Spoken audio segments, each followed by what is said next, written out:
बहुत समय पहले की बात है। श्री कृष्ण द्वारका में अपने भक्तों को धर्म और कर्म का ज्ञान दे रहे थे। तभी एक युवक उनके पास आया। उसका चेहरा उदास था और आंखों में पछतावा भरा हुआ था।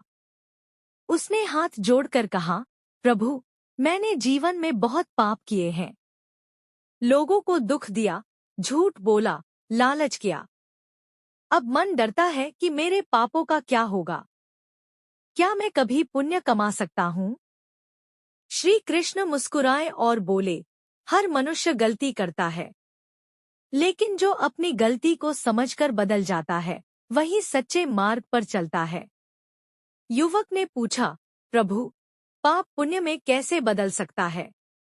तब श्री कृष्ण उसे नगर के बाहर एक सूखे पेड़ के पास ले गए। उन्होंने कहा, इस पेड़ को देखो, यह सूखा है क्योंकि इसे कभी जल नहीं मिला। अगर आज से इसे पानी दिया जाए, इसकी रक्षा की जाए, तो क्या यह फिर हरा नहीं होगा?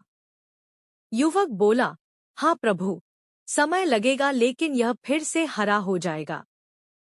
श्री कृष्ण बोले, मनुष्य का जीवन भी ऐसा ही है। पाप उस सूखेपन की तरह है जो आत्मा को कमजोर कर देता है, लेकिन अच्छे कर्म, सेवा, दया और सच्चा पश्चाताप उस जल की तरह हैं जो जीवन को फिर से हरा भरा बना देते हैं।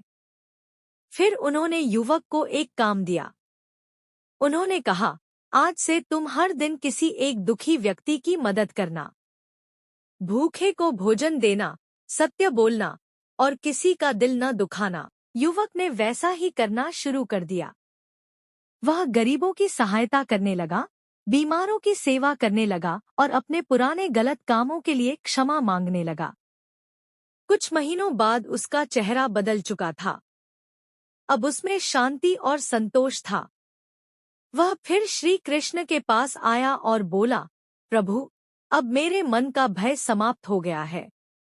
तब श्री कृष्ण ने कहा, सच्चा पश्चाताप और अच्छे कर्म ही पाप को पुण्य में बदलते हैं। केवल पछताना काफी नहीं, अपने कर्म बदलना ही असली धर्म है। उस दिन युवक समझ गया कि इंसान का भविष्य उसके आज के कर्मों से बनता है। अगर मनुष्य प्रेम, दया और सत्य का मार्ग चुन ले, तो अंधकार भी प्रकाश में बदल सकता है।